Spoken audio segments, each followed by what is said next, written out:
हर हर महादेव। देवों के देव महादेव के चरण में प्रणाम करता हूँ। दुर्गा माँ के चरण में प्रणाम करता हूँ। सरस्वती माँ के चरण में प्रणाम करता हूँ। गणेश भगवान के चरण में प्रणाम करता हूँ। गुरु भाई गुरु बहनों के चरणों में प्रणाम करता हूँ।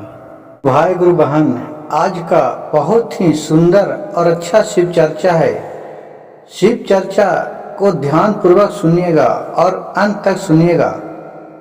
भोलेनाथ क्यों देवघर में विराजमान हुए और उनका लिंग देवघर में कैसे पहुंचा, इसके बारे में पूरा विस्तार से कहानी सुनाने जा रहे हैं। और कहानी को कृपया ध्यान पूर्वक सुनिएगा।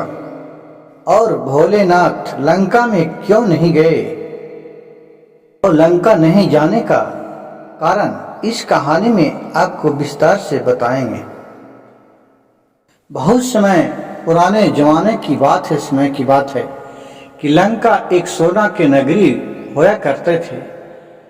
वहाँ सोना का महल वह था, क्योंकि जो वो लंका था वो केवल शंकर भगवान के लिए बनाए थे। वो भी विश्वकर्मा अपनी शक्ति से शंकर भगवान के आज्ञा के अनुसार बनाए थे।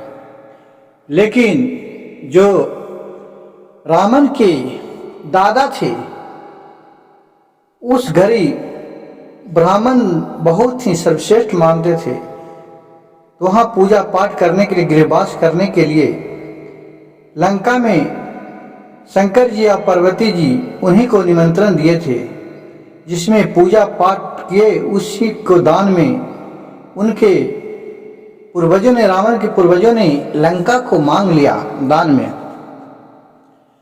और फिर उसी वक्त पार्वती माता बोले कि ठीक है, जो भी हमारे एक मकान बनाओ भी तुम दान में मांग लिया, अब यहाँ हम दोबारा नहीं आए। गुरु भाई गुरु बहन, आप भी समझ सकते हैं कि कहूँ अगर कोई हौसला से कोई मकान बनाइए, कोई जमीन लीजिए, चाहे कोई भी सामान लीजिए, और कोई भी परिवार आपसे उतना आपके पास लवागाब उनका हो और वो मांग ले, तो मन ही मन तो कचोट जरूर पहुंचेगा।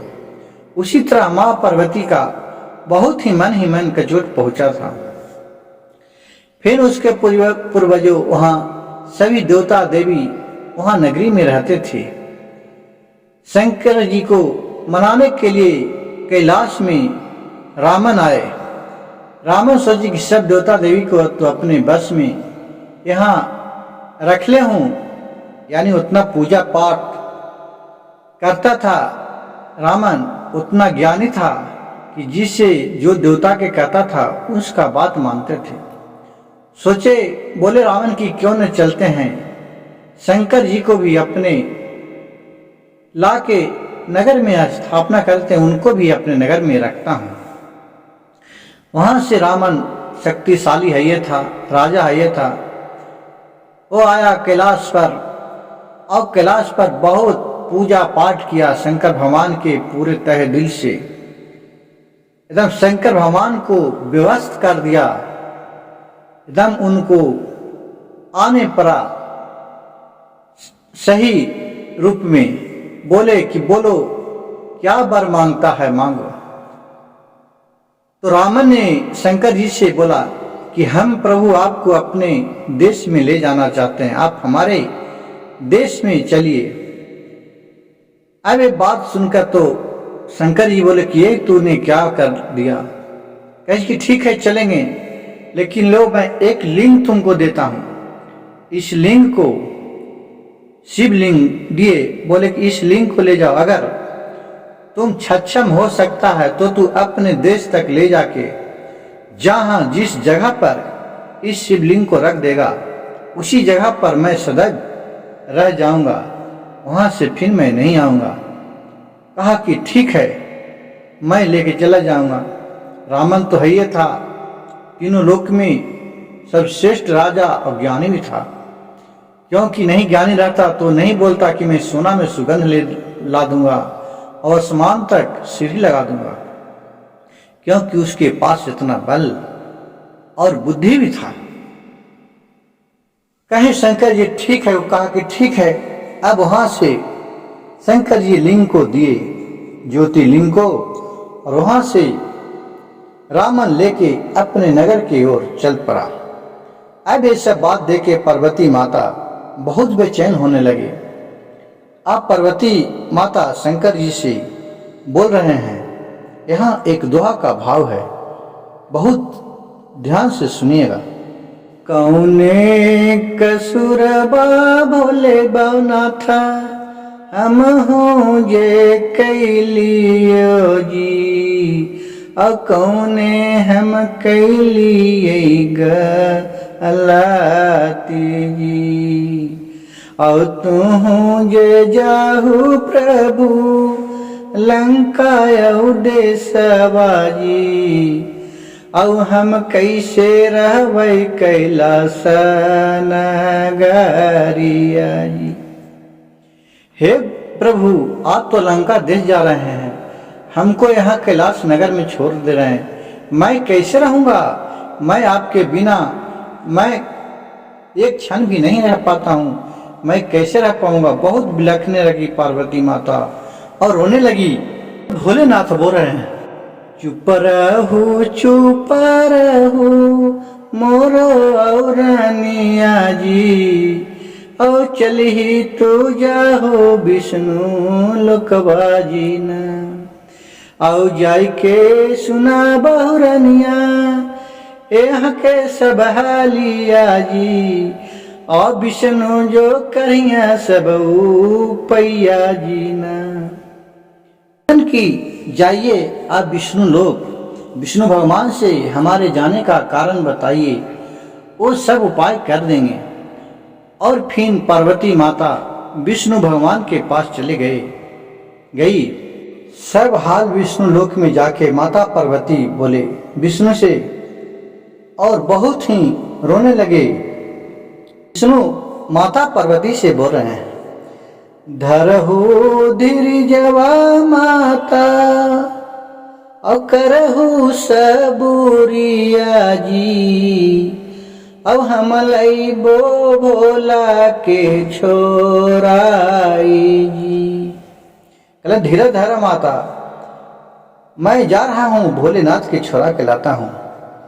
फिर वहां से ध्यान उठा के देखे तो देख रहे हैं कि कहाँ पहुंच गया। तो देख रहे हैं कि वहीं देवघर जो नगरी है अभी भोलेनाथ का, जिसको देवघर बोलते हैं, वहां पहुंच गया था। वो पहले जंगल ही जंगल था, वहां कोई गांव ग्राम नहीं था। जाके एक ब्राह्मण का रूप धर के और वहां उसके पास सामने से आ रहा था। विष्णु जी आ रहे थे और इसको माया से बहुत ही भारी लघु शंका बुझाने लगा। प्यास लगने लगा, रावण को प्यास लगने लगा। वो एक जल मटका में लेके आ रहे थे विष्णु जी ब्राह्मण के रूप धर के। तो रावण बोला कि थोड़ा पानी पियाएगा? कहा कि हाँ लीजिए ना, पीजिए ना। वो पानी इतना पी लिए उस मटका से कि पूरा समुद्र उसको शरीर में समा दिए। अब उसको पूरा लघु शंका लग गया। पानी पीते पीते बोला कि लो ना, थोड़ा इस लिंग को पकड़ो और मैं थोड़ा लघु शंका करके आता हूं, तो मैं फिर इसको लूंगा।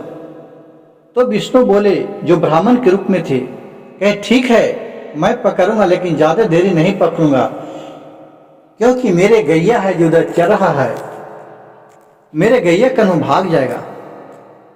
कहे कि ठीक है। फिर विष्णु ब्राह्मण के रूप में थे, वो लिंग को अपने हाथ में ले लिए और रावण उधर पेशाब करने के लिए चला गया। अब वहां पेशाब कर रहा है, पेशाब कर रहा है, उसको पेशाब रुक ही नहीं रहा। अब यहाँ से जो ये ब्राह्मण है ये बोल रहे हैं आइए आइए, नहीं तो अब हमको बहुत वजन लगे लगा। बहुत देरी हो गया, 2 घंटा तक बीत गया। उसको भोलेनाथ के हाथ में ले उसको दर्द देने लगा हाथ, क्योंकि सब तो माया का जाल था।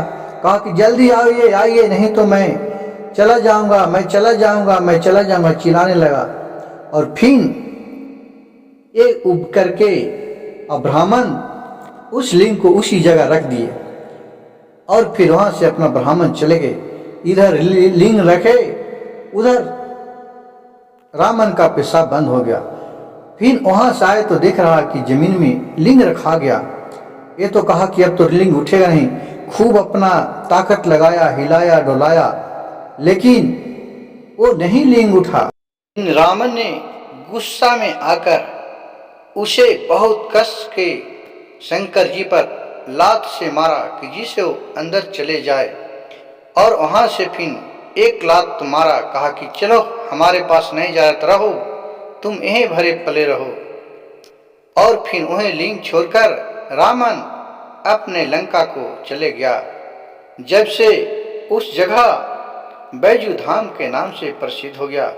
गुरु भाई गुरु बहन, ये मेरे जानकारी आपको अच्छा लगे तो मेरे चैनल को सब्सक्राइब कीजिएगा, लाइक कीजिएगा, शेयर कीजिएगा। हर हर महादेव, घर घर महादेव।